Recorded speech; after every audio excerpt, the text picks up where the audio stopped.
If you're looking for how to delete your x.com or Twitter account, you're in the right place. In this video, I'll walk you through the exact steps to deactivate your account safely and correctly, so you know what happens before you make the final choice. This is useful if you want to step away from the platform, reduce your online presence, or just close an account you no longer use. And before we get started, if this tutorial helps you out, make sure to hit the like button and subscribe for more quick and easy tech guides just like this one. Alright, let's jump into it. First, log into your X account and make sure you're on the main screen. On the left side of your screen, click More in the main menu. This opens up a list of additional settings and account options. From there, select Settings and Privacy.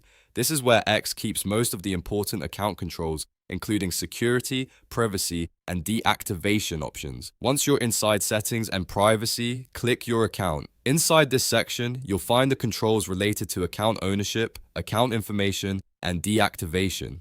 Now scroll if needed and select Deactivate your account at the bottom of the list. This is the option you need if you want to start the process of deleting, or more accurately, deactivating your X account.